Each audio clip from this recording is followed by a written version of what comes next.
We keep things rolling here on the Sports Cubicle. I'm your host, Mike Mercado, and it has been a busy show, but we are so fortunate to talk about all the major news on and off the field dealing with the Chicago Bears. We are honored, are privileged to have the godfather of the Sports Cubicle from the Rewind Sports 60. He is a Chicago sports and media legend. He is our godfather. He is your friend. He is Jerry Riles. Jerry, welcome back to the show, my friend. Mercado, how are you, brother? What an introduction. It's been a minute, but it's always a pleasure to join you. You guys, you're fantastic. And, boy, what an exciting time of year for football fans, my good friend. Thanks for having me. Absolutely. And you're somebody that we've been really excited to talk about because over the last few weeks, we've had experts on that have been kind of telling us the truth or some of the things that we don't get to hear when it comes to building new stadiums and how it impacts the communities, the economic system of the cities and the counties that it's built in. You are somebody that's been able to dabble in a lot of these different conversations over the decades of being able to cover this team, and you've seen new stadiums be built. I think this is why we're super excited, not only just to talk to you as always, but because there is a lot of stuff going on for the Chicago Bears and the Bears fan base, the city of Chicago, the state of Illinois. And I want to start with what's going on with this new stadium, what's going on with the South Lot, what's going on with Arlington Heights. And let's start with this because this comes to us from at PBS. Bears planning to spend $2 billion on new dome stadium in Chicago. This is from Matt Masterson. The Bears appeared set on remaining in Chicago, according to multiple media reports, which has indicated the team is prepared to spend $2 billion to build a new dome stadium along the lakefront. Several news organizations on Monday morning reported that the team has backed off possible plans to build a stadium in suburban Arlington Heights and will instead now provide private funding for a new publicly owned stadium in Chicago. Quote, the Chicago Bears are proud to contribute over $2 billion to build a stadium and improve open spaces for all families, fans, and the general public to enjoy in the city of Chicago. Bears president and CEO Kevin Warren said in a statement to multiple media organizations, quote, the future stadium of the Chicago Bears will bring a transformative opportunity to our region, boosting the economy, creating jobs, facilitating mega events, and generating millions in tax revenue. So, Jerry, that again comes to us from PBS. Reports Bears planning to spend $2 billion on new dome stadium in Chicago. That is from Matt Masterson. Make sure you guys check out the entire article. Shout out to PBS. And really fast, Jerry, I also want to give you this. This is full context, right? I think this is what's really important when we're talking about this stadium because it's not just about renderings or what's more convenient or what you think is going to host an NCAA. There's a lot of nuance to this conversation. And that's why, Jerry, we're so excited to get your thoughts after this because we have a response from Friends of the Park. Friends of the Park is proud to be known as defenders of our open, clear, and free lakefront that serves public interests, not private enterprises. It is easy to take our 26 miles of continuous parks and path system, one of our city's crown jewels, for granted. But a look to other cities with waterfronts dominated by structures of industry or luxury is a testament to the vision and ceaseless, often politically unpopular efforts of our forebears. The fact that our lakefront has been protected from development is what makes it attractive to development. With all these protections, we will likely be discussing a new stadium on the lakefront as it would already be built and privatized. They go on to talk about what has really worried the Friends of the Park is how fast this process has gone on and how the Bears went from having this lot of land in Arlington Heights to now what seems to be a ploy by Kevin Warren to talk about spending $2 billion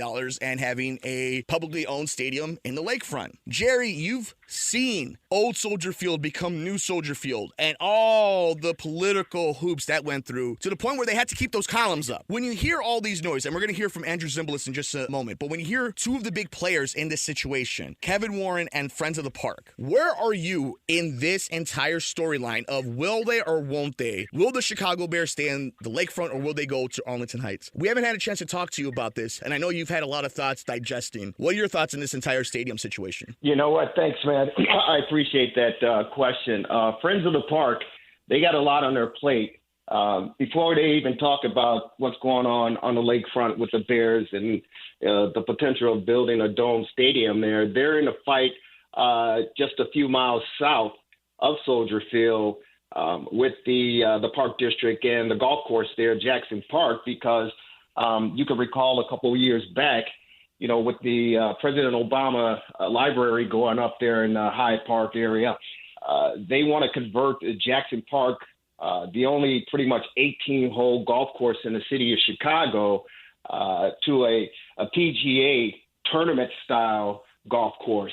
And the Friends of the Park have been trying to fight that as well. And keep in mind, you understand that former President Obama loves golf. And so they have a golf course right there near the new library.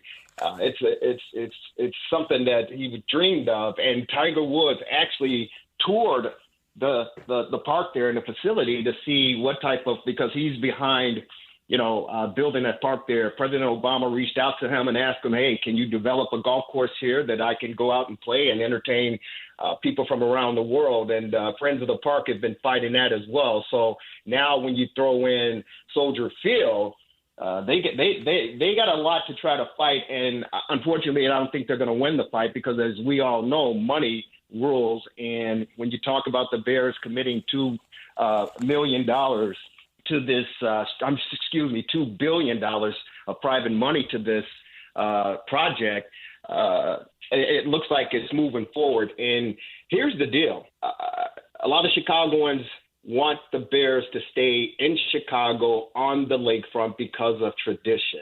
And they have a dome stadium, which was talked about years ago with the old Mayor Daley, and things fell apart. I think fans who want the Bears to stay in Chicago have to be thankful that Lori Lightfoot put this into place. Now, the Bears didn't want to do business with former Mayor Lori Lightfoot because obviously we know how crass she is and how brash she was and how stern she was, and the Bears just simply didn't want to do business with her. But she put this plan in place for the museum campus, and it was her dream to put these teams on the lakefront, have the campus atmosphere there, and have people come down to the Chicago lakefront area and enjoy it.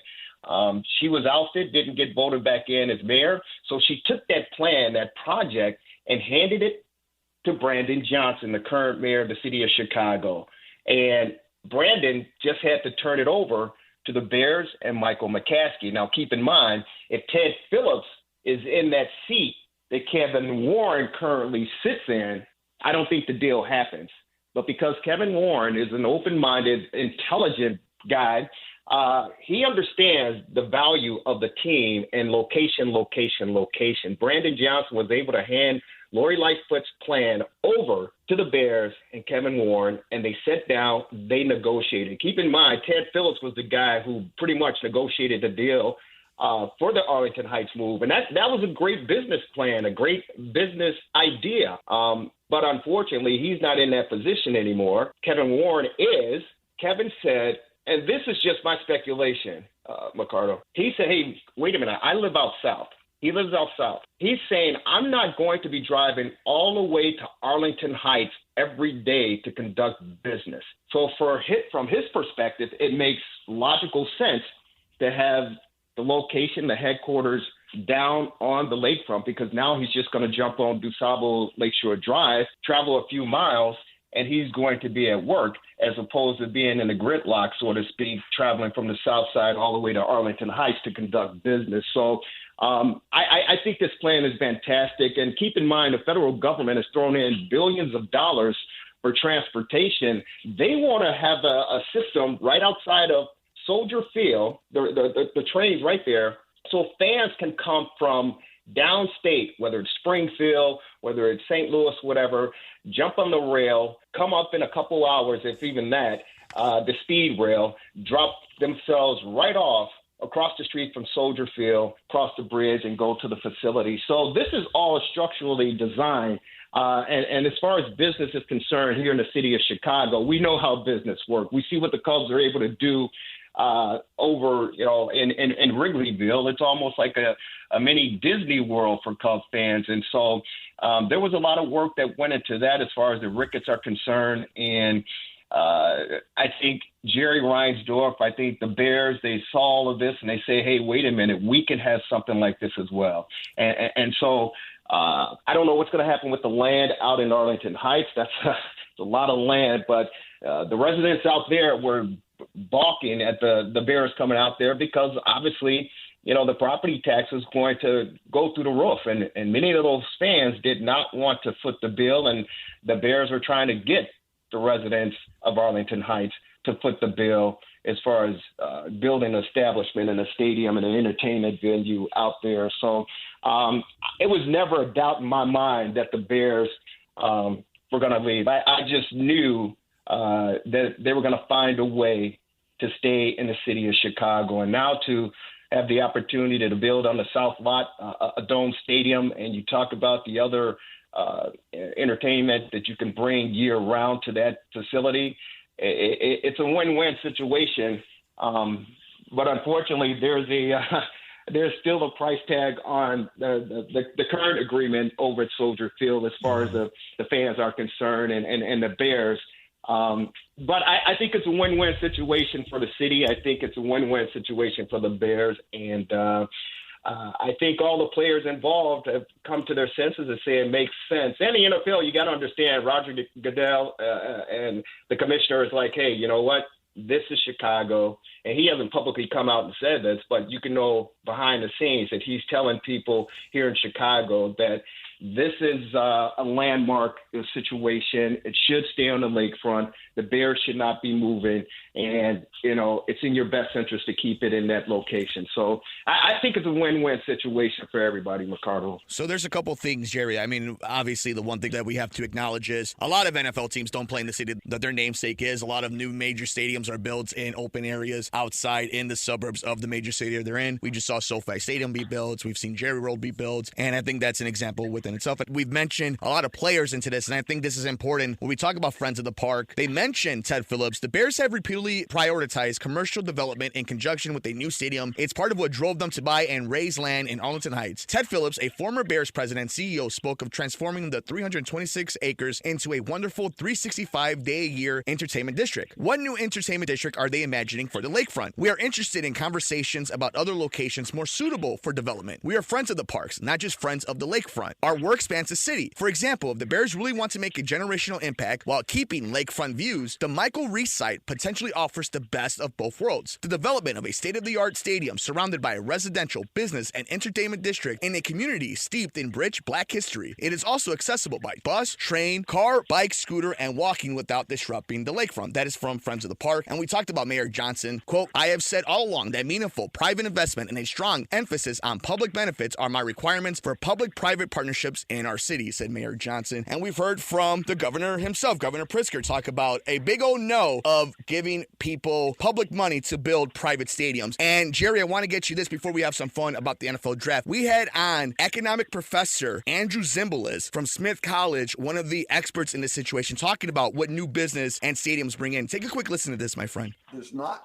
likely to be much of an economic gain for the city of Chicago with new stadiums. Football stadiums are used these days roughly 10 football games a year and maybe another 10 or on the outside 15 concerts from the likes of Taylor Swift and others. So you're talking about using a football stadium for maybe 25 days a year. That means that 340 days are dark. It's not being used. And most retailers and restaurants and hotels and even commercial buildings don't find it advantageous to locate next to a football stadium under that kind of very irregular and infrequent usage. The big reason I bring that up, Jerry, is because of the uniqueness of the lakefront. That's all been established. And the big thing I have a problem with is the taxpayer should not be paying for this period. You still owe almost $600 million in old Soldier Field. The McCaskies own $200 million worth of land already. They can own their own private stadium like about 5 other teams currently do in the NFL. The taxpayer should not be beholden on Jerry Reinsdorf threatening the fan base to move to Nashville or Tampa Bay because he wants a new cathedral to his name. The Chicago Bears should not be playing hardball with the Park District and the school district because they want tax breaks. When I hear that, all I hear is billionaires getting their big toys that you or I don't get to use unless we spend $120 per ticket to watch for 60 minutes. Where are you at with the fan base that says, cool, build your own stadium, you pay for it though? No, I agree with you. But from a